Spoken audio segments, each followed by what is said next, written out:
Hi there. Have you been wondering how the environment impacts your chances of getting pregnant?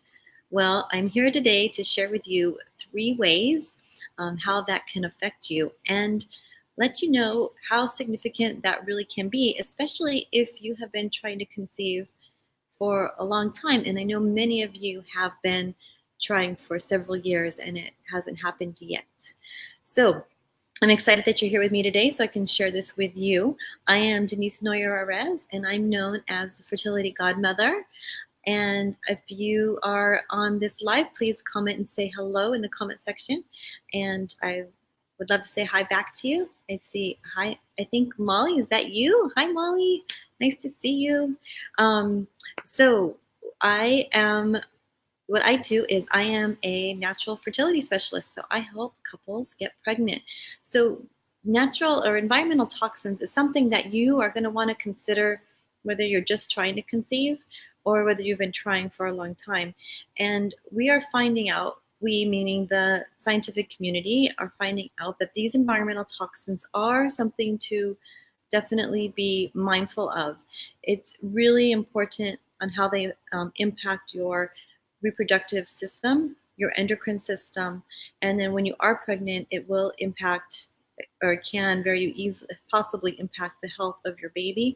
And they're linking it to the increase of neurological development disorders in kids, pregnancy loss, and more diabetes. We're finding so many different reasons of how these environmental factors are impacting our health. And the thing is if you don't see it immediately, it's not like if you had too much sugar or you had too much wine, you feel the effects immediately when you have it. And then you might feel it the next day as well. But this is something that has a long-term effect. And what happens is these toxins, they accumulate in your body and they stay there and unless they're getting out. Now your body is always constantly rejuvenating or detoxifying constantly. But what happens is there's so much exposure from all over. They accumulate in our body and then they stay there and then they have to be stored somewhere.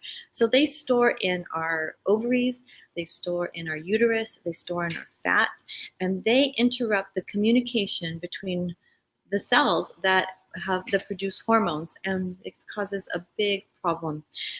So if you're trying to conceive and you've been trying for a long time, and even if you are just starting, I know many of you that are following me have been trying for a very long time. This is really something for you to be mindful of. So I'm going to share that with you now.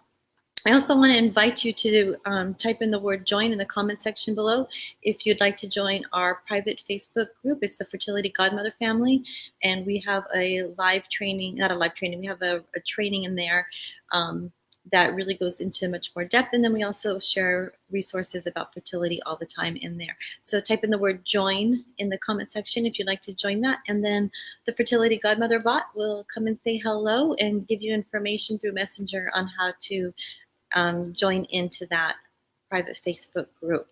So some things that you want to be mindful of. I'm going to share 3 things that you want to be mindful of that are around your home. So I know a lot of people are constantly, when you are pregnant, you are already starting to wonder about different foods that you can eat, that you're eating, that you should avoid. I always get questions all the time. What should I avoid? What can I have? What can I not have? But there's some other products that you should be really mindful of, like what you're putting on your body. They're called phthalates and parabens in your cosmetics, in your hair, in your lotions that you put on your body. And this is something that we do all the time. And your skin is actually the biggest organ that we have on our body. And things do, even though there is a barrier, the things penetrate our skin. You may know of having some patches. Maybe people put on patches sometimes for birth control. People put patches for hormone replacement therapy, or when you're doing IVF, you put patches. So we know that things can be absorbed through the skin. So these toxins can get in through the skin, and especially if you're taking a shower, right? You're going to be opening up your pores and just putting on these chemicals and putting them right into your body. So those are something, just take a look at what is in your shower. What are you putting on your body after your shower? And see what it has in it, and try to get some more natural products there. Some things you may not even think about. This would be another thing, would be your laundry detergent.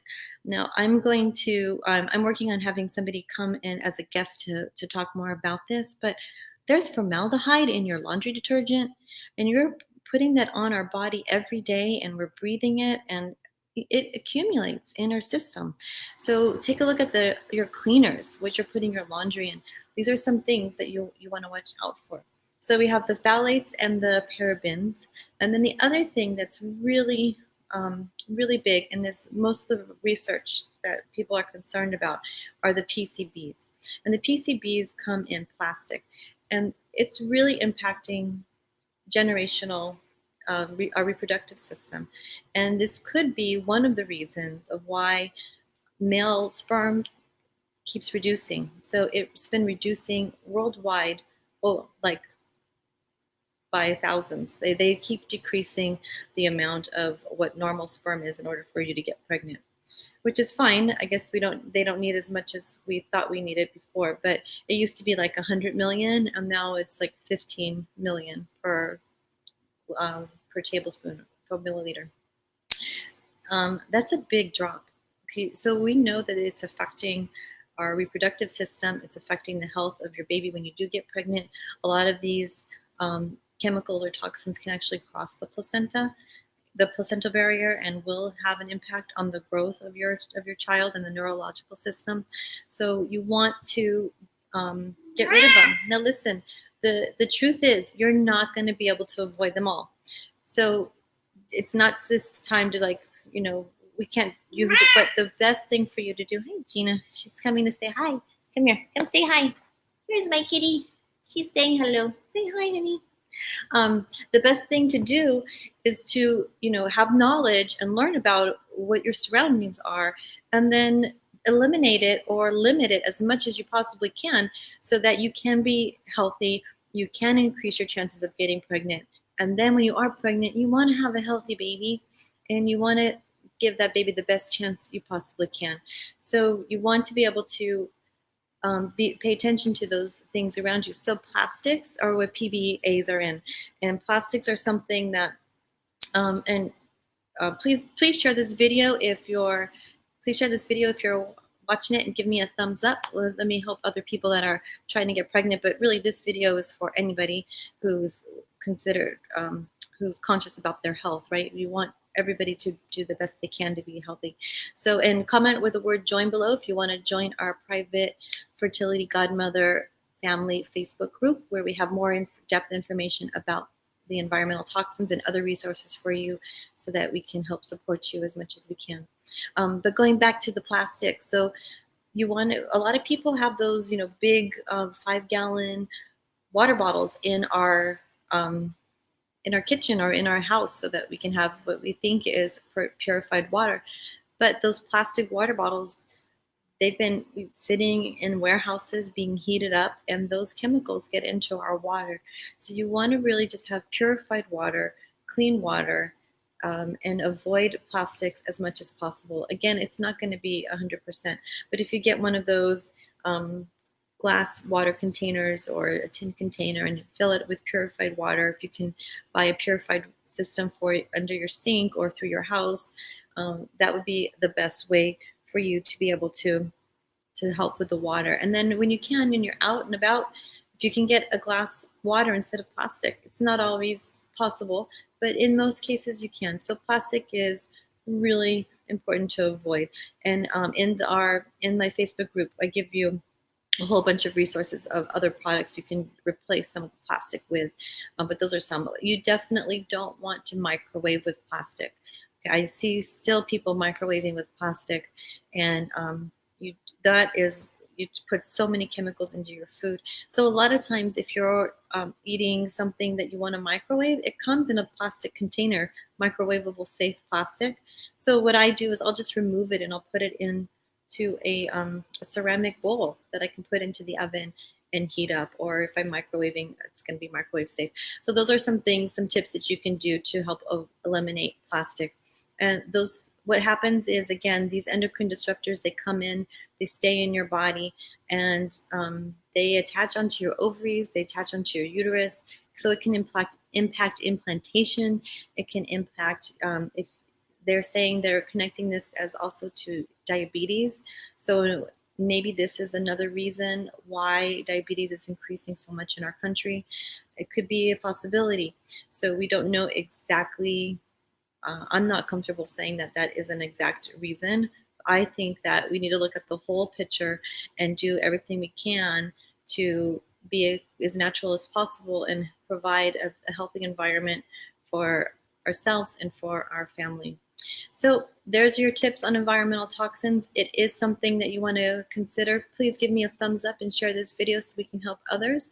Type the word join if you'd like to join our private Facebook group, and say hello to our Fertility Godmother bot, so she'll join you in.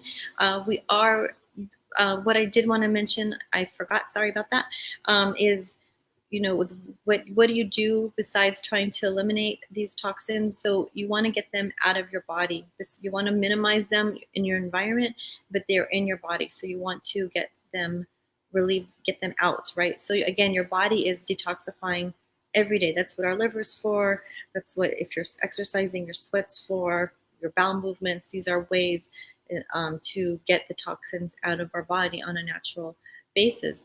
But if a lot of people would like to do preconception care, fertility cleanse, it's something that I do with my patients, and it's one of the first things we do is for preconception care, and it's a fertility cleanse. It's specifically made for couples who are trying to get pregnant, and what it does is it helps remove the toxins, pull them out. Then it helps attach them, and then helps you eliminate them. It's just going to be more of a broader, deeper cleansing of the body than what your body naturally does. But some ways that you can improve naturally without doing a fertility cleanse would be doing scrubs, like getting a loofah scrub and just doing a dry scrub on your skin. You can also exercise. Sweat is a great way. Or if you want to go into, you have to be careful if you're trying to get pregnant, you don't want anything too hot, but infrared sauna, you want, the sweat is going to be really helpful. And then again, just making sure that you're eliminating is regular every day. So those are some things, some tips for you to do as well. I hope you are having an amazing day today, and we will see you next week. Here's to your fertility. Don't forget to share. Bye-bye.